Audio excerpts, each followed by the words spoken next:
Hello, you wonderful people, and welcome to another episode of Super-Fanta-Fi. This being a show where we talk about TV shows of the supernatural, fantasy, and/or science fictional genre. For today's episode, I'm going to talk about the season finale of The Nevers. A great season finale. A lot of really interesting things went down in this episode, so let's break it down.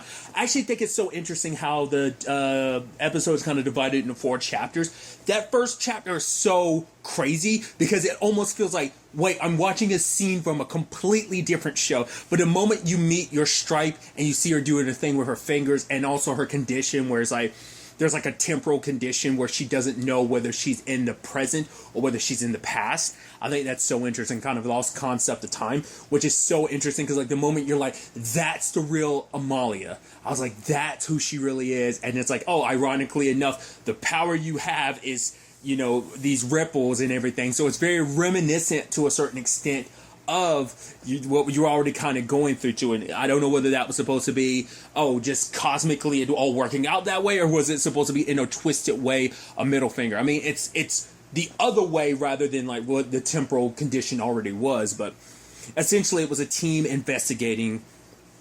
So, I mean, actually it's like a battlefield. There's some deaths. And so we don't, and I think it's so interesting too, like we get a lot of context in that first chapter of it, but I think if I probably went back, it'd make a little bit more sense, because I'm sure there's a lot I missed, because it was kind of like, you're kind of adjusting like, what is this? How does this connect? So we end up finding out that basically later on that this is Earth, some point in the future, and that basically Earth is pretty much a dead planet. And that basically there's kind of 2 opposing sides. Most of the protagonists that we kind of come to like, the one person we've come to know as Molly or Amalia, she's on kind of like a side of trying to, because it turns out this all connects to the Galanti, which I should also note, this episode clarifies about something. I thought the ship we saw and everything, I thought that was a ship containing the Galanti. I was expecting them to either like have bodies of their own, like some like physical form of their own, and then somehow maybe they transplanted themselves to every touch. That's what I was kind of thinking. Turns out that's not the case. There's a lot to it, which we'll kind of break down. But first and foremost, it's like that whole thing was the Galanti. Like, I mean, to be fair, that's not what it looks like all the time, but it can shift its, I guess when it's going through wormholes, portals, it shifts into that because that's the easiest way. Like maybe that's its natural body's reaction to it, going through space like that. I mean, like portals and stuff like that. But essentially they came here to try and find like the last Galanti, because there in totality there were like 20 Galantis. This is the last one, and now the whole thing is about trying to figure out a way, because the Galantis are, at least by one particular group, is seen as a means of like, hey, these things can come to, or could be our salvation. These things, they're almost worshipped like gods, but almost not, in a sense that like maybe they can like help bring life back to this planet, you know? But the other side kind of sees them as evil, because it's like these things could portal away and bring an even greater evil our way. Like I think it's just one of those things of like what's to come for the planet and stuff like that. And obviously like people are on 2 divided warring sides for it.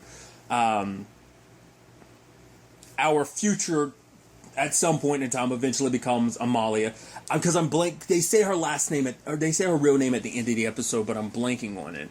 But she kind of hits it off with a particular character, because at first when I was thinking like, oh, maybe everyone there eventually becomes part of the touch that we kind of eventually see later on, I was like, could she be like Penance? Because her relationship with the Stripe was very similar to like Penance and Amalia's to a certain extent. So that's what I was thinking, like, oh, you know, maybe it's like, it's supposed to just be like, oh, history's kind of repeating itself. You found a friend and an ally, someone that kind of shifted your beliefs back then. Ironically, I say back then, but back then in the future, to now being here in the past. You met someone who kind of does the same thing for you. And it's like, considering how it worked last time, I think that's probably why she's like, no, why she goes above and beyond to make sure that Penance doesn't die. She doesn't want Penance to die because the last person that kind of represented that for her, kind of that hope, that feeling of like, because she is kind of like the worn down veteran of like, I've seen too much shit. There's been so much death. I've seen so many battles. Like, I'd given up on hope a long time ago. So she's very cynical, and obviously, like I said, you see that dynamic present day with her, between Amalia and Pennant. So it's just interesting to know, like, it kind of started there because that moment there trickled everything, because it wasn't too much of a long span of time between then and, well, to be fair, it was like literally 3 years from the 3 years of the touch that popping up and everything to where we are present day in the past, which is once again confusing to say. Use terms like the future and present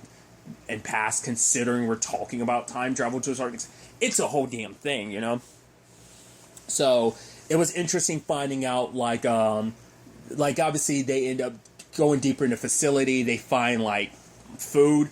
I'm assuming those were tomatoes or something. And I love that it's like, the dude's like, don't eat any of this. And then like she just stops and she's like, too late, already ate something.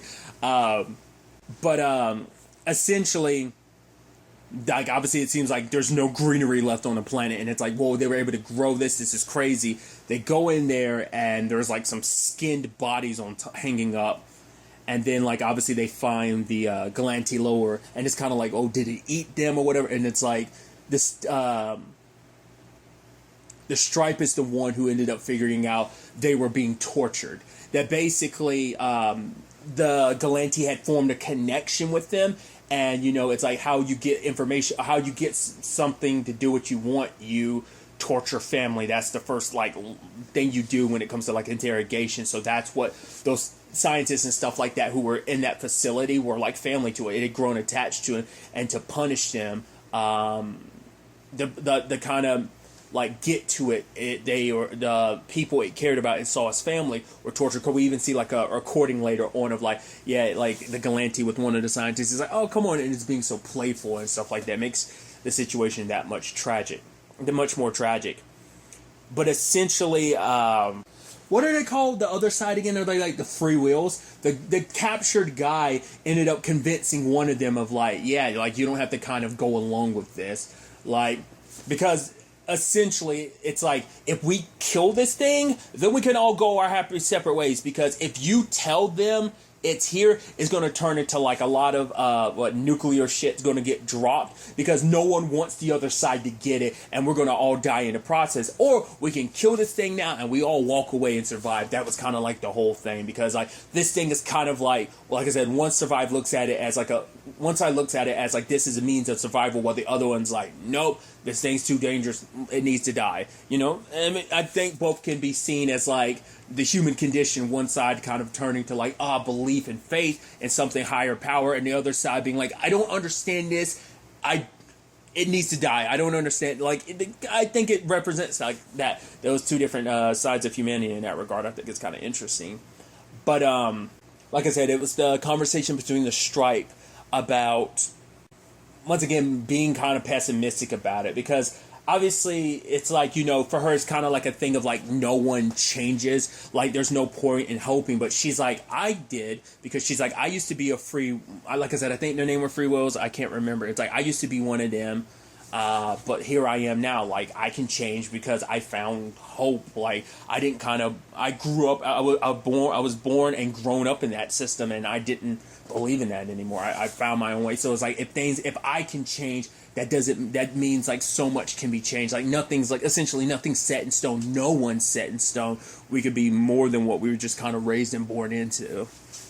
But sadly, some of the others, the other lady in the group ends up getting killed, and the other dude gets shot because, like I said, the prisoner is kind of like, oh, I got to make this happen. But it's like, no, you idiot. That thing's not trying to, like, summon its brethren. It's like the way the energy is charging, it's a one-way trip of, like, it's going the other way. That thing's trying to bounce. And it's like, just let that thing go. And he's like, no, he doesn't want to believe that. So, but when it's all said and done, that poor lady dies in the process, because the dude that was on the team is like, oh, he did what the Stripe did and kind of played dead, but obviously she ends up putting him down. rightfully so. And it's just like, even at the end, she's making a promise. The Stripe's making a promise, like, no, it's okay. I believe, like, he's gonna go and get help. You just have to believe, just hope. I believe now, and trying to give her some form of hope, And just as she's saying her name, because she's like, "What's your name?" and just like saying it just as she dies, it's like, and in that moment, it's like, it just all like her. You can tell it's just like, just when you have this spark of almost wanting to believe. Just, humanity just shows you just how shitty it can be and just like almost how hopeless it all is, and it kind of drags her down.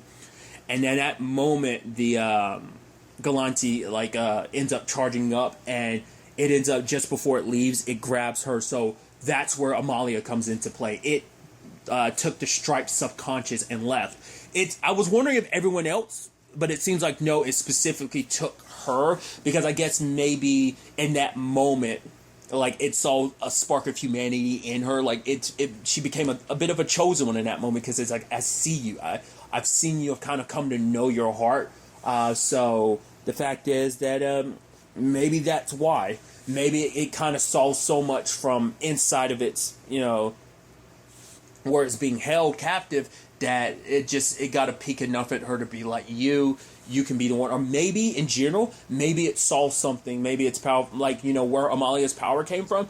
Maybe a lot of the powers that eventually the touch ended up having came from it in the first place. So maybe it has Amalia's power, and it's like, it saw what she will bring, that she could potentially change all this, so it bounces. Now, what's so interesting is, rather than kind of going back, because the thought that they were having at one point in time was that those 20 were just scouts, that maybe when they go back, they bring a whole army, the rest of their species. Maybe they're the last of their species. Maybe this one is the last of the Galante. Maybe there's more out there, because it decided to go to the past rather than go back to its people. But, I mean, maybe it just... I don't know. Maybe it was a thing of, this is where I'm meant to be. Maybe it saw where it was meant to be and landed there. What's also interesting too, like, the Stripe and the other lady had found some old Victorian era stuff, so I guess that's why it picked that spot, because I'm assuming that's like the scientists and stuff like that were probably like telling it about human history and stuff like that, teaching it, and now it probably knew, going back, what maybe it picked a particular point in time it thought was a necessary and crucial shift in human history that would kind of eventually play a pivotal role in what would eventually become like the end of the world. But also maybe when its friends and family, like the scientists, talk to it, maybe like the Victorian era time frame just seemed to most be appealing. Like, maybe from the stories it heard, it made it the most exciting. So that's why it chose this particular time and place. So we have that opening. Chapter 2 ends up being about Molly, and the moment she starts talking, I was like, "Oh, that's so weird!"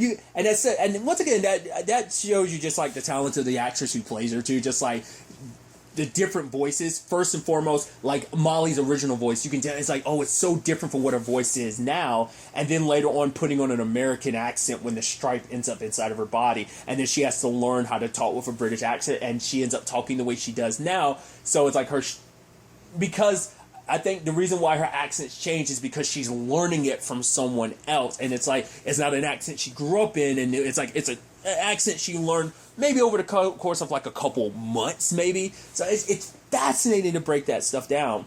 But sadly, we kind of see Molly's life and understand her life not being what she wanted it to be. Like, obviously, she was working at a bakery at first and making these cute little particular French cakes or whatever I think she was saying, for these French pastries. And it seemed like she was hitting it off with one other particular dude, but then she's kind of... her boss is kind of letting her go because it's like, right, at the bring, I think she was like bringing her own daughter into work or something like that. But it's like, no, I'll pay you like a penny or pay you like a certain amount to like do deliveries or something like that, I think is what she was kind of implying. Essentially, and I think Molly was kind of put in a position where like, oh, I have nowhere to turn to. And, which I think is so, I think that's kind of, maybe not the irony behind it. It's actually kind of a sad thing. This is... because I recently talked about this in something else. I'm trying to remember what it was. Oh yeah, essentially it was like the main character wasn't. I talked about this recently in Resident Alien, that we never got to know the real Harry, because the Harry we're going to know over the course of the series ends up being the alien that disguises itself as Harry. Same thing about Molly. This is our first peek into Molly. Because all we've ever known is the stripe inside of Amalia. The sad thing is, it makes you wonder, would Penance and the original Molly have gotten along? Because interesting enough, like, she had a perspective of kind of like, God plans and everything. So it's almost like everything's in God's hands. Like, everything he does is like part of his plan. So you just got to have faith in that. Obviously, her life wasn't what she thought it'd be. Married a guy that's who ends up dropping dead, and she's left taking care of his mother. Life becomes harder and harder when she finds out the dude that she's actually into. All this time later, he returns, and his wife's 7 months pregnant. It's like they actually invited us all over, me, my daughter, and you, but I decided to turn down for you because you're barren, and that'd be unlucky for them. And it's like, Jesus Christ, dude, and that sucks. Because I think her husband was talking shit about that too. Like, she had already, I think she had 2 miscarriages or something like that. So, because he was making reference of already let 2 go or something like that. So I think he was referencing that. And interestingly enough, he ended up dropping dead. But I think for her, it's just like everything was piling up. Her husband had a whole bunch of debt, medical bills for her mother-in-law. It's like, you do such a great job taking care of her. Molly's like, she's almost dead. Like, what? There's nothing worse I can do. But it's like, no, she might not be able to get out of that bed, but she's kind of, she's got such a strong will. There's a good chance she's going to live. And I think just all of that combined, just the sad aspect of her life not being what she wanted it to be, like, Malia killed herself, So by the time the stripe got inside of Amalia's body, Molly was gone. So, there was never going to be a Penance. It's not like she possessed and eradicated her. It's like, no, the stripe just ended up possessing the body. There was no occupant at the time. Maybe that's why it worked the way it did. But nevertheless, she ends up in, a psychiatric hospital. Obviously, that's ends up where her and Sarah, or the eventual Malady, end up crossing paths. And once again, the American accent being like, what the hell is this? Talking like that. I was like, it's so weird. But there, obviously, she doesn't initially realize what had happened to her. It takes a while for she's like, why are my hands so small? And eventually talking about how short of a body she's in and everything. It's like, yeah, the boobs are nice, but the body's so short. But eventually kind of finding out, kind of getting adjusted to this new reality of, I'm in this body. Not knowing why, she hears from Sarah about, what she had saw in the sky. And it's like, that was the Galanti. And so it's like, okay, so with that, she's trying to figure out, how everything happened, what's going on. And so it's actually interesting. She actually kind of gets buddy a little bit with Sarah. Obviously she doesn't get too close to people, but obviously her turn kicks in where it's seeing the future. She saw it the moment she got there, the whole getting cut thing. It eventually happens. She meets Horatio, and the moment she met him, her turn kicked in and turned into a ripple of them having sex, and she was like, oh, whoa. And so she was trying to pump him for information about anything else because she had heard Sarah's perspective on it, but Sarah's the only one who remembers. Once again, why that is, maybe because she was a little crazy at the time, so maybe that's what contributed. That was always my thought process of why she remembers and literally no one else does. Makes sense why Amalia wouldn't, because the stripe had just got possessed in the body at the time. It's probably from 1 second from having your conscience taken from your body and put in Molly's, it probably felt like the blink of an eye, maybe time froze. But eventually Horatio activated his turn and ended up healing her arm. And so she was like, all right, so let me tell you everything. I'm like, oh, wow, so it's no lie. Horatio's known for a while the truth about everything. And I love it. And she's like, yeah, that's probably all a lot to take in. He was like, yeah, it's aliens from the future gave us magical powers. He was like, it was in front of me the entire time. It was in front of my face the entire time. It's like, yeah, that's a lot to process. We even end up finding out much later on, all right, Penance didn't know the entire time. She, probably in that month period, between episode 4 and 5 is probably when she was like, okay, so let me tell you everything about the Galanti. Like, let me tell you the truth. So currently the only ones who know everything is Horatio and Penance. So I thought that was fascinating. But also it's like, he's like, oh, like, so you can get these like visions like the future and stuff like that. And he was like, because she's like, no. He's like, why did you decide to tell me? She's like, I thought I could trust you. I feel like I can trust you. He's like, why? Did you see something about us? And she's like, what? No. I should I trust you? I love that how like caught off guard she got by that questioning. It's like, oh yeah, I did see something, but let me not tell you about it. So obviously, little by little, they're looking more and more into the people, because obviously there's some of the turn at the facility as well, but also they're looking more into it because it's like, because at first she was kind of like, oh, maybe we kind of need someone to gather everyone. Horatio's looking at her and she's like, fuck you. No, fuck you. It ain't going to be me. Because for her, it's like, this isn't my job. This isn't my specialty. Like for her, it's like, I fought for so long. And for what? For hopelessness, you know? Like, all hope was gone, like, despite all the years I fought, all the stuff that I've done in battle, for what? For something that ended up just not mattering in the end. Like, she doesn't believe there's any hope, but, which is interesting, despite all that, she did kind of take this mission upon herself, which, even for her, it's like, I actually don't know what the actual mission itself is, you know? And that's why she has the perspective of why she keeps referring to it specifically as a mission. It's not like, oh, it's a calling or something. It's like, no, it's like in the sense that like, oh, like the Galanti gave me this call, like, oh, I've got this great calling of I'm going to save the world. It's like, more so like, no, it's a mission because she's a soldier. She comes from that. That's why she has that perspective and talk about her. It also explains, like, obviously she's training her body because obviously it's not her OG body. So she has to kind of whip, you know, Molly's body into shape. Also explains because I also kept wondering, like, how do you know how to fight like that? It's like, oh, because your mind remembers you just had to train your body to kind of match the movements you wanted to make. So, but also, Amalia has to pretend like, oh, like to be able to get out of there, she has to kind of fake it. I also love that little moment too, where it was like he's like Horatio was asking for his morphine back, and she's like, oh fuck. It's like once again just showing you like. In the beginning, like a very similar scene, like once again just showing, you know, how a lot of stuff kind of came full circle in that regard. But we also found out why Amalia, or rather Sarah, was kind of saying, like, almost making it seem like Amalia betrayed her. Now we've got context for that. Also, it finally gives context of, like, right, why she said to the Beggar King, this isn't even my face. It's like, yeah, you're probably not too attached to it. I mean, you were living in it for 3 years at that point in time, but it's still technically not your face, so you aren't too attached to it. But also, that's also another thing too, like, I was thinking, like, oh, they're possessed by aliens. It's like, no, she's actually possessed by another human being. That's also kind of a correction I should also add in there, because my previous thought was like, oh, the Galanti are aliens. Like I said, I thought there were multiple, like, their, like, souls or whatever, and they end up going to each person, and I thought one ended up in Amalia, but ended up just being a regular human, so that's interesting. But how she ended up betraying Sarah is because Sarah was like, oh, I'm actually getting better, I'm going to get out of here. But she kept talking about, like, what she saw. And then we have Dr. What's his name? Haig?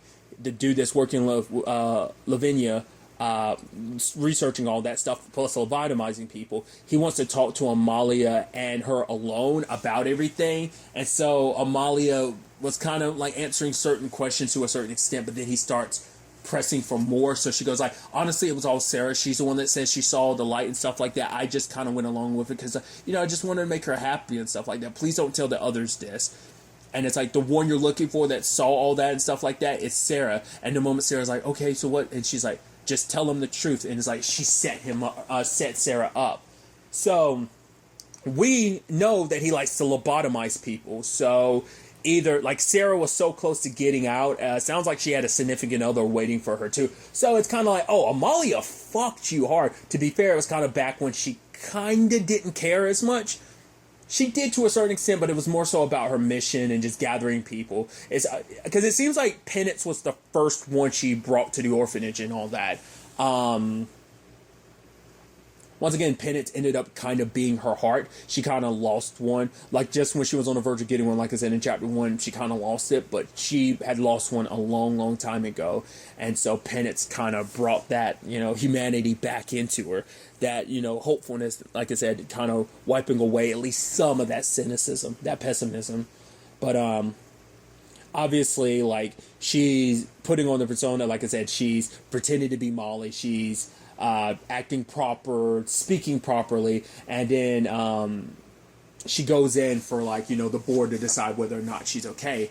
Then all of a sudden we see her with, like, talking to Lavinia, and she's got, like, bruises on, like, I guess it turned into a fight. But Lavinia was saying, like, yeah, you could have, pretending and everything, you could have gotten out of here long before now, yet you still stay here. Because I guess for her it was almost a thing of, like, you care more than you're kind of letting on. So it makes you wonder, did Lavinia already know about the Galanti, like, down below? Obviously, she doesn't know all those details, but, like, has she already discovered it? Maybe using some of the stuff from Sarah ended up kind of leading them down that path. Who knows? But, God, I love Amalia talking about penance, being like, oh, yeah, there's this Irish girl. Oh, she likes to drink, and it's like, oh, boy. So there's that. Kind of seeing, once again, the beginnings of everything, in particular, where Malady kind of came into play. She was already a God-fearing girl, but I think her head being, once again, I guess the doctor, like, he lobotomized her, like I said, he did everyone else. Not unless it's just a thing of, oh, she's crazy, she's not that sane, let's keep her here, and they kept drugging her up and breaking her mind. I mean, the doctor, she did say, like, that's why she kind of has, like, hates doctors as much, because they did stuff to her. It might have been him and others in conjunction doing what they did to her and broke her mind in the process. But present day, it's like, shit's already going down. They're already trying to find the Galanti, but there's soldiers there shouldn't be. I think Augie was kind of saying, like, no, like, the bird told me there wasn't going to be any here, but there are. Amalia falls down and ends up following the path and ends up finding the Galanti, and she's trying to talk to it, because for her, it's like, I didn't ask for this mission, like, you're supposed to be my hope and everything, and it's like, but I sent my heart penance away, like, just because I thought you would have some damn answers for us about everything, like why I'm here, why I was chosen. I'm not, basically saying, like, I'm not the right person for this job. Like, this isn't, like, I don't qualify this, because for her it's like, I'm a soldier, I fight, I kill, like, this, like, leadership thing, it's like, it's not my role. And then the Galanti, starts glowing and kind of speaks to her. And at one point ends up showing her a whole bunch of visions of the future. And what I thought was so fascinating is at the very end, it's Myrtle talking, saying, sorry, this is a long way away from that cave, so I'm going to have you so I can't let you remember this. So I'm wondering, is Myrtle supposed, because from Mary's song, Myrtle could translate it. So I was wondering, on a certain level, is Myrtle like the human avatar for the Galanti? Is that what that's supposed to represent? Or is it kind of similar to how God, what's another example to use? That basically it needed a form. If you've ever seen Person of Interest, the machine by the end of the series finds its own voice. Because most of the series, it's just using an amalgamation of different people's voices to speak.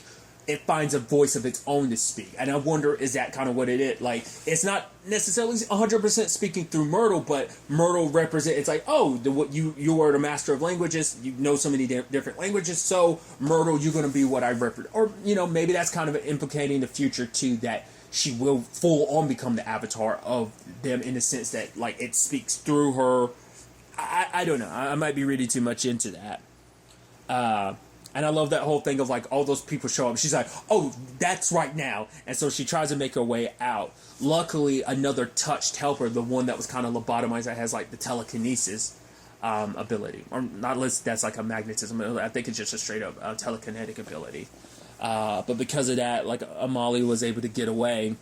And obviously everybody goes back and they're kind of licking their wounds after the aftermath of both events. Everything last episode on Penance's side of things, and obviously this squad's side of things.